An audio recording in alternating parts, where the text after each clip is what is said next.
শুভ সকাল বন্ধুরা, মানসী রান্নাঘরে আপনাদেরকে স্বাগত জানিয়ে আজ আমি শেয়ার করতে চলেছি নতুন একটি রান্নার রেসিপি। রান্নাটি হলো লাইলনস্টিকা মাছের ঝাল দিয়া। ওই জন্য আমি কলপাড়ে যেয়ে মাছটিকে কেটে ধুয়ে নিয়ে আসব।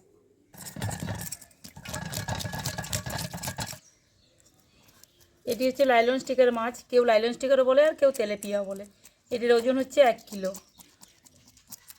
আমাদের গ্রাম সাইডে এই মাছটি খুব কমই পাওয়া যায়। এত বড় ওজনের মাছ পাওয়া যায় কিন্তু কম, 500 250 এরকম সাইজের। মাছটি আমি ভালোভাবে আঁশ ছাড়িয়ে নিয়েছি, এরপরে কেটে নেব।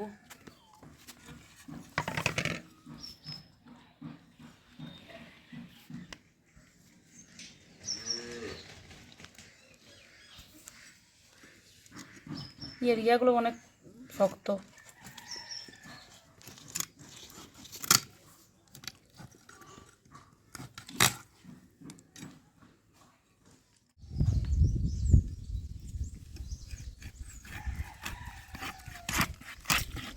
পাখনাগুলো কাটা যায়নি, বহুত কষ্ট করে কেটে নিয়েছি।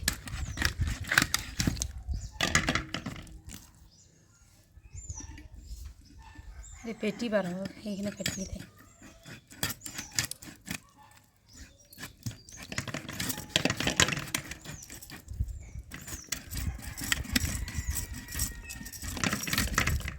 মাছটা আমি কেটে ধুয়ে নিয়ে চলে এসেছি। এতে আমি নুন হলুদ মাখিয়ে নেব। নুন, হলুদ,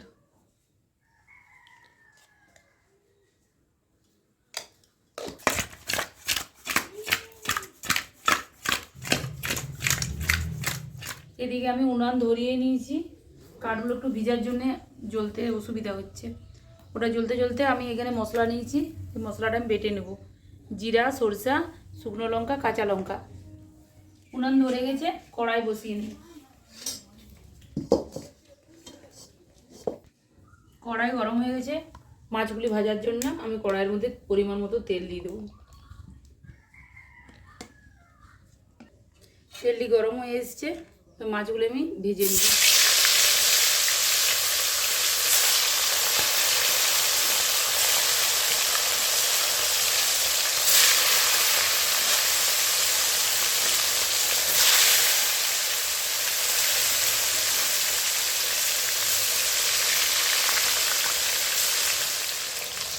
মাছটি আমি এক পাশটা উল্টে নিচ্ছি। ভালো হয়ে গেছে। খুব বেশি লাল করে ভাজবো না, একটু কাঁচা কাঁচা থাকবে। সব মাছগুলো আমি ভেজে নিয়েছি। ওই কড়াইয়ের মধ্যে আমি অল্প তেল দিয়ে দেবো রান্নাটি করার জন্য।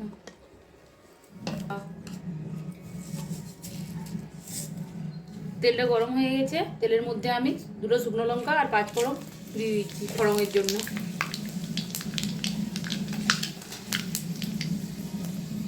কেটে রাখা পেঁয়াজ, একটা বড় সাইজের পেঁয়াজ আমি কেটে নিয়েছি, কুচি করে নিয়েছি।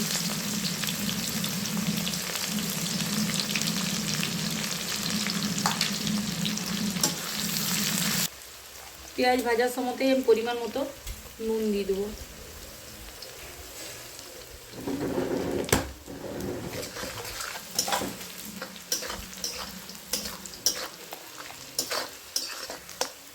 পেঁয়াজটি আমার হালকা ব্রাউন করে ভাজা হয়ে গেছে। এরপর 4টা টমেটো আমি কুচিয়ে রেখেছি, টমেটোগুলো দিয়ে দেবো।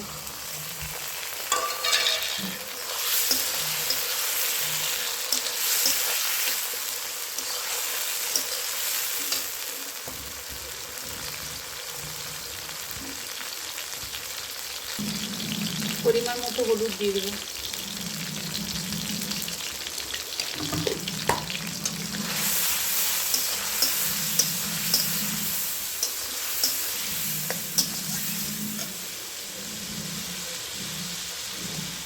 টমেটো আমি ভালো করে ভেজে নিয়েছি। এবার বেটে রাখা মশলা দিয়ে দেবো। তার সঙ্গে আমি 1 চামচ ধনা গুঁড়া দিয়েছি। গোটা ধনা ছিল না, তার জন্য গুঁড়া ধনে ব্যবহার করেছি।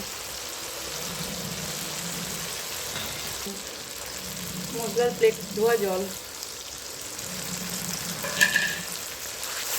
মশলাটা দিয়ে আমি ভালো করে কষিয়ে নেব। ভালো করে কষিয়ে নিয়েছি। এবার চেরা কাঁচা লঙ্কা দিয়ে দেবো আর পরিমাণ মতো জল।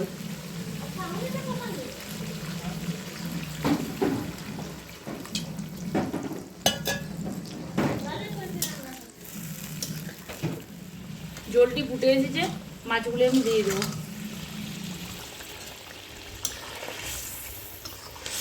পাঁচ মিনিটের জন্য ঢেকে রেখে দেবো।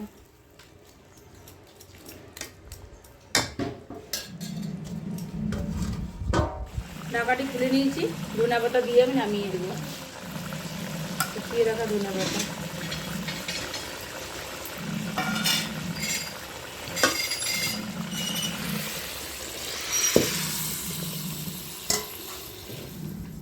এই ধরনের নতুন নতুন রান্নার জন্য আপনারা চ্যানেলটিকে সাবস্ক্রাইব করে দিবেন ও লাইক ও কমেন্ট করবেন, সঙ্গে থাকবেন।